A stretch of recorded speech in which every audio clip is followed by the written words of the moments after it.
So I recently just found out that the brand new Forza Horizon 5 Rally Adventure expansion will be dropping on March 29th. Just a few weeks away, guys. In the last few months, I've felt that interest in Horizon 5 has just fallen off. Excitement for the game has cooled down, and even myself, I haven't been playing it at all lately. And that's sad, because I actually really love Horizon 5, and I really love driving games, driving sims, and using my wheel. But at the same time, you know, playing the same game over and over again on the same roads can get boring sometimes. So leave a comment below if you're feeling the same, like Horizon 5 has been dead lately.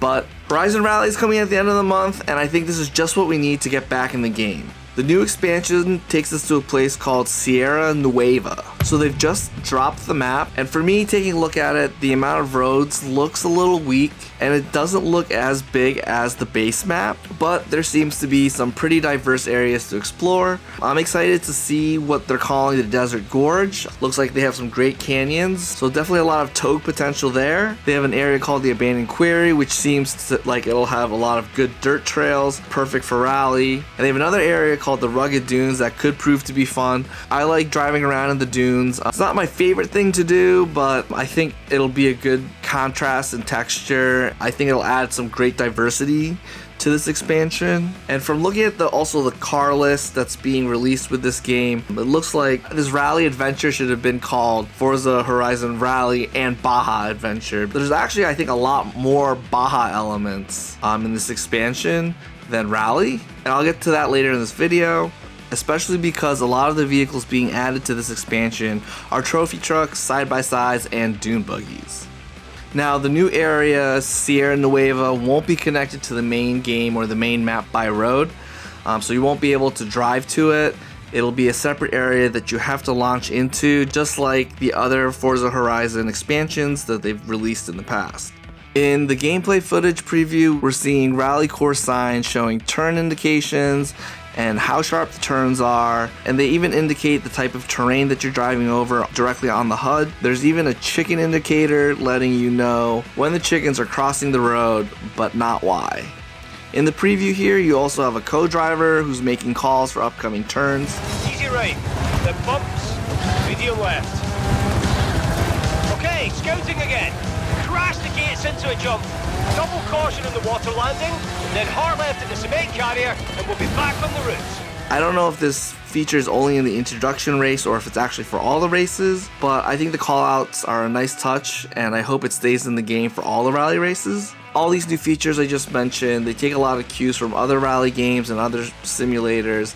I don't think it's a bad thing, and I think it really adds to the immersion of the expansion.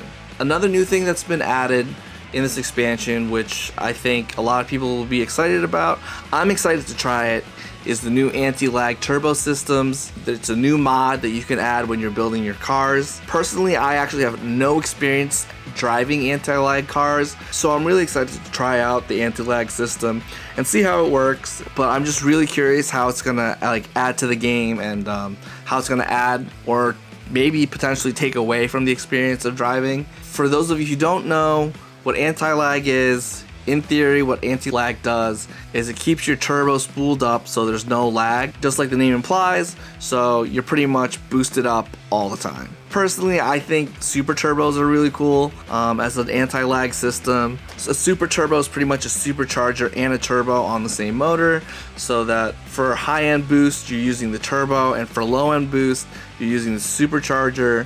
But we're probably not going to see that in this expansion. We probably won't ever see it in Forza Horizon. In addition to the anti-lag, a launch control feature is also being added to the game. The other thing we've added is another quite rally thing, which is launch control. So when you're at the beginning of a stage, they'll stage the car up on something called launch control that builds the revs, builds boost, and then launches it. We've added it as an assist, so it's also using our traction control system to limit wheel slip off the line. So if I do it, we'll see it holds a lower RPM. That RPM is actually being calculated based on the surface you're on, the tyres you've got, and the amount of power you've got. And it finds an RPM that's suitable for launching, and then it's using the clutch and traction control to manage the wheel slip off the line. So and how are you doing that? Sorry, what were you pressing? Oh, sorry, I should have said. You just hold the handbrake down, hold the throttle, and it goes on to what's known in the real world as a two-stage rev limiter. So we have the first stage, if I let go of the handbrake and just use the brake, that's full rev limiter. So it holds it on that, and then you let go, and it launches.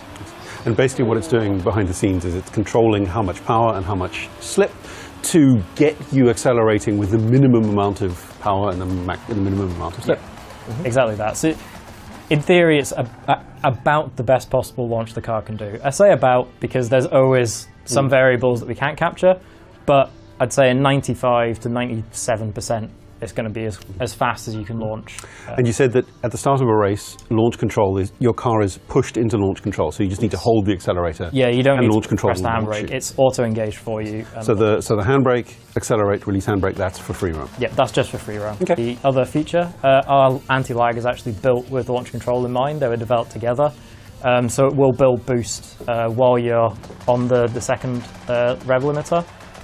That's something our cars don't typically do, so launching a very turbocharged car often will bog down, then come on boost, and it's quite hard to launch. Whereas here, it builds boost and goes, which is a really nice feature, and you get lots of pops and bangs because of it. Yes. So the two-step also takes into consideration the environment and the tires to give you the best launch.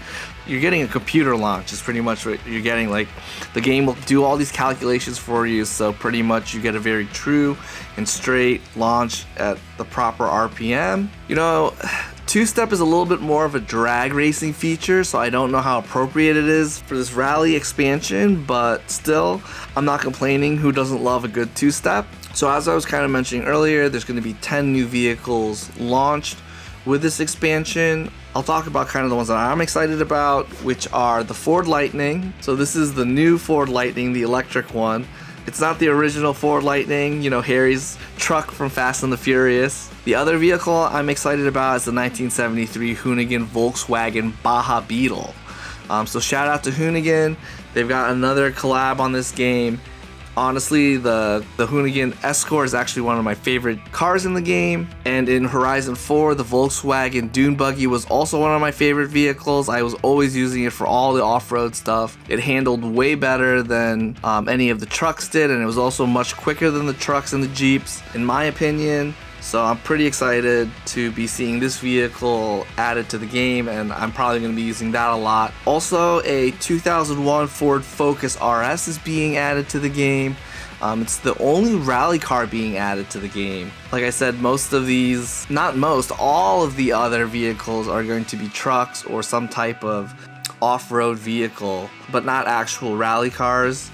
But with that being said, the game already currently has plenty of cars that can be converted and used as a base car and turned into a rally build. I'm really excited for this expansion, and I'm probably going to be building a bunch of rally spec STIs to drive.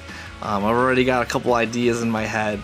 Lately though, my favorite car in the game is actually the Nissan Pulsar GTI-R. It's proven to be a really good all-wheel drive car for on-road, off-road, and I think it has like the perfect wheelbase, perfect size and weight to just throw around corners. And I've tuned my Pulsar's like suspension to just like really handle perfectly the way that I drive. That's all I have for you for today. I'm just really excited about this new rally expansion, and I just wanted to talk about it for a few minutes here on the channel.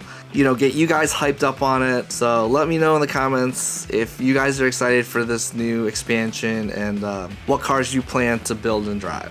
Thanks for watching. As always, give this video a thumbs up if you enjoyed it. And if you want to see more Forza Horizon content from me, go ahead and hit the subscribe button. Alright guys, thank you so much, and we'll see you in the next one.